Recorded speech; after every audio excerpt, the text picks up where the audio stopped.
Llevo algún tiempo dándole vueltas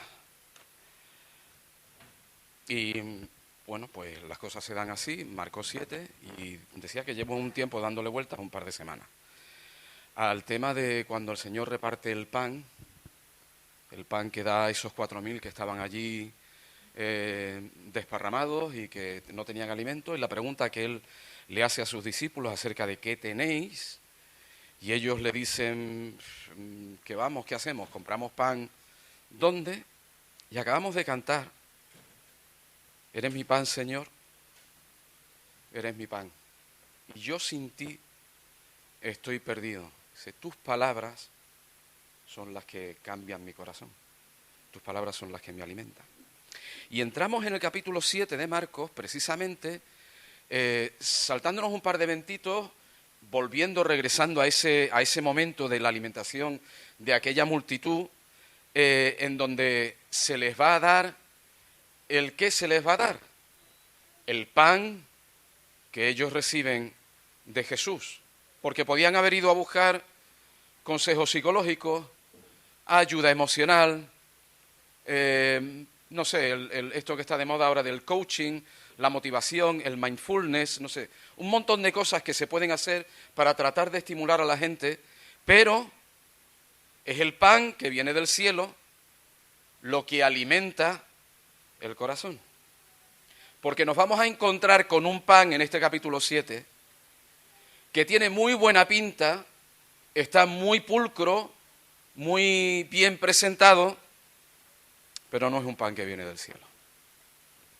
Dice el capítulo 7, los primeros versículos que se juntaron a Jesús fariseos, algunos escribas que habían venido de Jerusalén, se habían trasladado hasta la zona de Genesaret, por donde Jesús andaba. Lo que vamos a leer ahora, lo vamos a leer muy rápido, pero hay unas cuantas semanas de camino entre un sitio y otro. Viene todo muy rápido. Bueno, pues se juntan estos hombres, fariseos y escribas, hombres religiosos. Y dice que ven como los discípulos de Jesús comen pan con manos inmundas. No es que no se lavaran las manos antes de comer, sino que no se las lavaban litúrgicamente como ellos estaban enseñando que se debía hacer. No estaban cumpliendo con las formas litúrgicas. Y les confieso que sé que estamos entrando en un terreno que es espinoso, que es muy delicado, que uno tiene que andar midiendo las palabras para no decir algo que pueda herir susceptibilidades. Porque de lo que están hablando estos hombres es de tradiciones humanas, de tradiciones de los hombres, de forma de cómo hacer ciertas cosas, como si la forma o la manera de hacer las cosas fuera lo que diera en su apariencia de espiritualidad, fuera lo que diera el contenido de lo que se está haciendo. Y les decía que tengo miedo, que tengo un cierto respeto a todo esto, primero por meterme en un terreno que sé que es espinoso y es delicado, porque si voy a intentar poner ejemplos, estoy convencido de que pueden ser ejemplos que a alguien le pueda remover algo. Entonces, lo que he tratado, lo que he buscado son los ejemplos con los que un servidor ha luchado. Porque leemos acerca de los fariseos como de personas que están fuera, pero es posible que nosotros tengamos actitudes farisaicas. Y fíjense que no les digo que seamos fariseos, sino que tengamos actitudes farisaicas. En los cultos hay que cantar himnos. Los himnos son lo que es espiritual. Otro tipo de canciones no. Un servidor que vivió cuando la guitarra entra en las iglesias, pues el conflicto que se crea porque la guitarra entra en la iglesia, porque además no es solo que hubiese que tocar con piano, no, es que tenía que ser con sonido de órgano. Tenía que ser con sonido de órgano. Meter la guitarra, y ya no les digo cuando entró la percusión, la que se montó, porque esa no es la forma correcta, o no era la forma correcta, de adorar al Señor. Les podría poner otros muchos ejemplos y podría intentar traerlos a la actualidad, pero creo que es conveniente que cada uno de nosotros nos analicemos viendo cuáles son las actitudes farisaicas para ver si nosotros las podemos tener. Y hay una primera palabra que se menciona en este capítulo 7, una primera acción que hacían los fariseos. Versículo 2. Dice que veían a los discípulos de Jesús comer pan con manos inmundas o tocar la guitarra dentro del templo, que no estaban cantando himnos, lo que quiera que fuera. Esto es, manos no lavadas. ¿Y qué hacían los fariseos? Los condenaban. La actitud farisaica coge la tijera de podar, ve la caña quebrada y la corta. Ve el pábilo que está humeando y tiene una manguera de bomberos para echar agua para apagar el humeo que hay, para tratar de consumir. La actitud farisaica empieza condenando. No digo no aplicando un criterio, no digo no utilizando un criterio para estudiar las cosas. Digo que la actitud farisaica es lo que dice aquí, lo que hace es condenar, sentenciar y aplicar la sentencia. Condenar. Dice él, ¿por qué? Porque los fariseos y todos los judíos, aferrándose, agarrándose con fuerza a la tradición de los ancianos, y esto no es de la época de Jesús, estamos haciendo las cosas como nos han enseñado nuestros mayores. Esto es una frase que un servidor ha escuchado. Y tenemos que hacer las cosas como nos enseñaron nuestros mayores.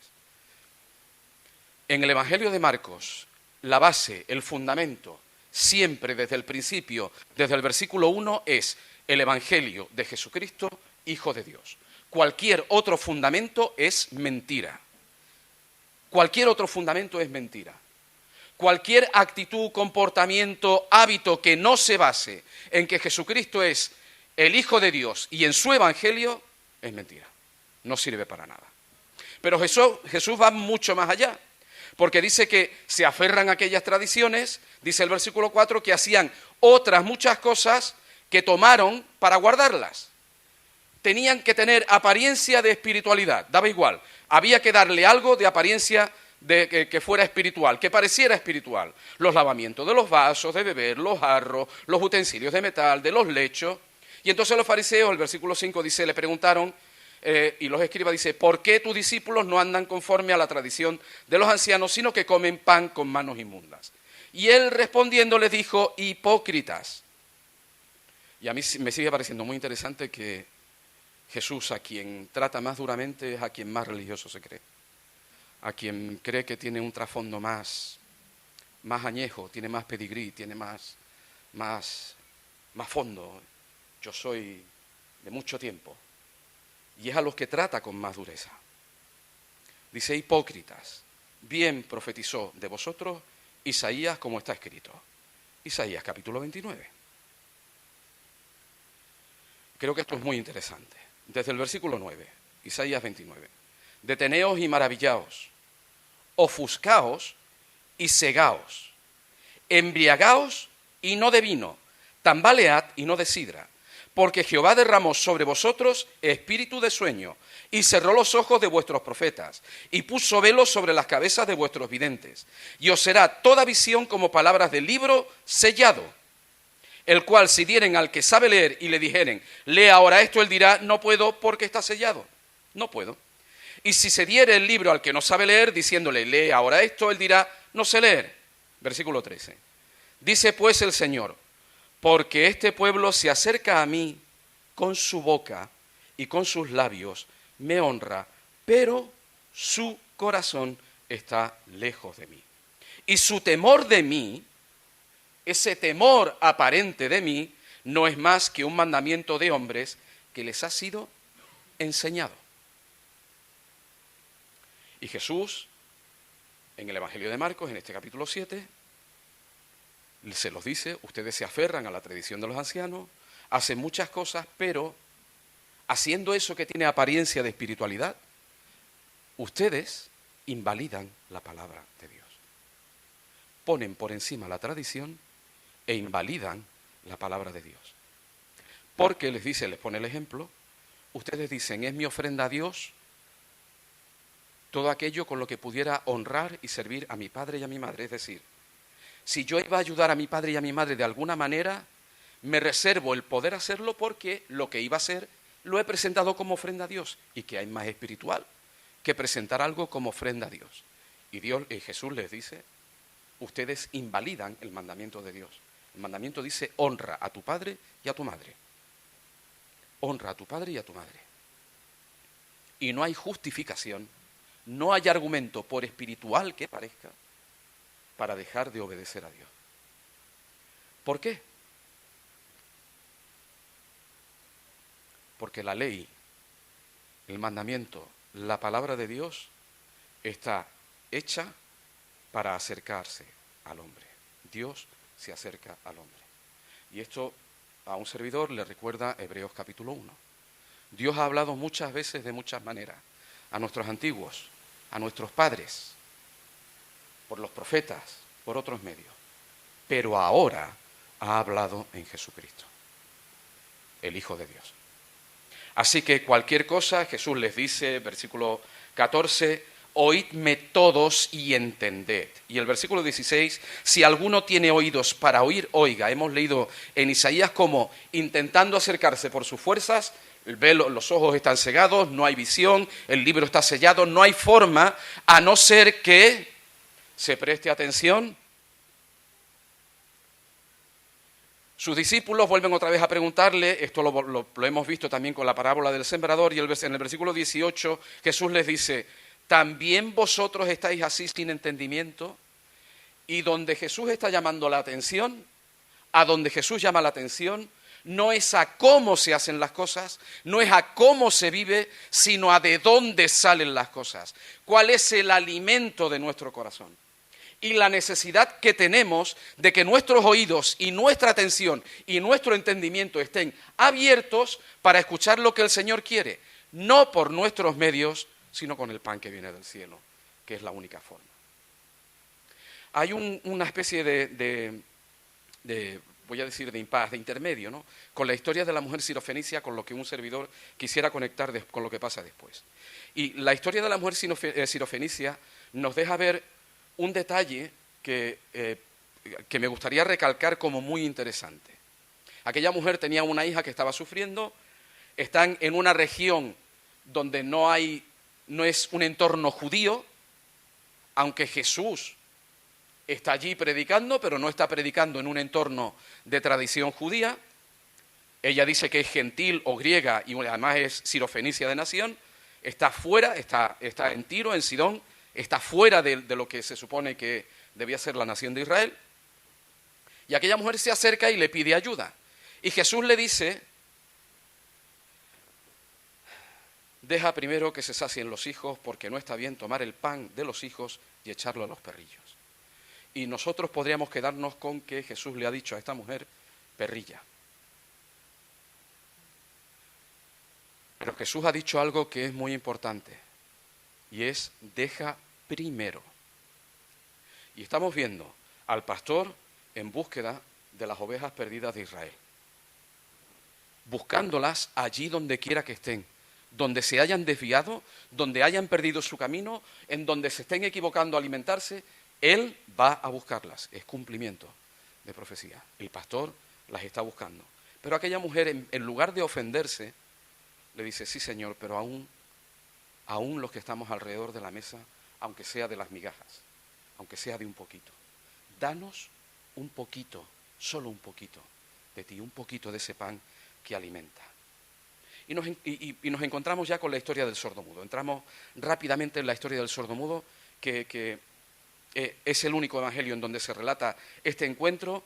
Y si lo han leído, si han visto este texto, hay una parafernalia y hay como una especie de conjuros mágicos, o eso nos podría parecer visto desde fuera. Sin embargo, hay unos detalles que están enlazados con lo que hemos leído anteriormente, incluso con el encuentro con los fariseos, y que son muy interesantes. Hemos comentado, hablando de ese encuentro, cómo Dios tiene interés en que su ley, su palabra está orientada a acercarse a la persona, en darse a conocer, en revelarse al hombre, a la mujer, a la persona.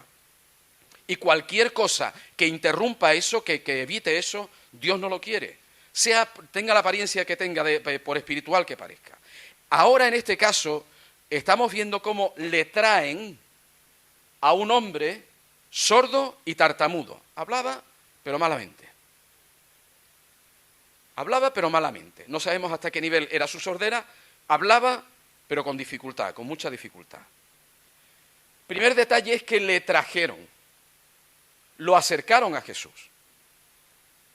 El segundo detalle es que le ruegan que les ponle la mano encima, para que lo sanes.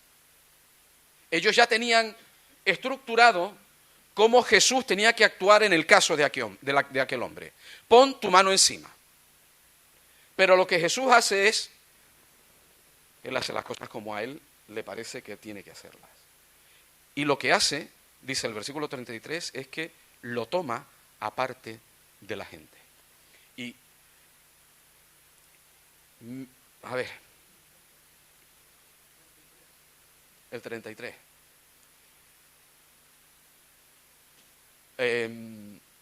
Sé que si estamos aquí no es por casualidad. Y sé que si estamos aquí escuchando la palabra de Dios, tiene que haber alguna motivación que nos acerque hasta este lugar, para escuchar la palabra. Tiene que haber algún tipo de interés. Y ya puede ser que ese interés esté en nosotros o que haya habido alguien que nos haya traído hasta este lugar. Pero tenemos que entender que lo que está pasando aquí, lo hagamos como lo hagamos, lo importante, lo interesante es que Jesús te va a tomar aparte a ti y va a tratar contigo de forma individual y personal.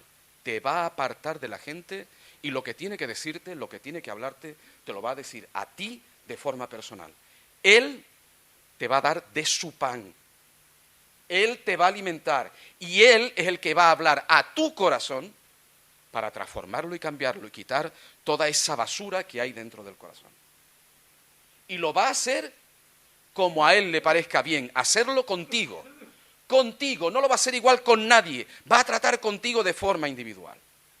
Lo toma aparte y dice que metió los dedos en las orejas de él, que escupió y tocó su lengua y que levantando los ojos al cielo gimió y le dijo, efata, es decir, sea abierto. Bien, ¿por qué? ¿Por qué? ¿Por qué de esta manera? ¿Por qué efectivamente no le dice como le dijo al paralítico, coge tu lecho y anda? Curioso, porque al paralítico lo llevaron, pero Jesús habla con el paralítico, no habla con quienes le llevaron. Habla directamente con el paralítico. ¿Por qué? Y voy a utilizar una de esas frases que quedan muy bonitas, que quedan muy, muy estereotipos. Porque Jesús no tiene interés en sanar a la persona. Lo voy a repetir otra vez. Jesús no tiene ningún interés en sanar a la persona. El interés que Jesús tiene es en la persona a la que va a sanar.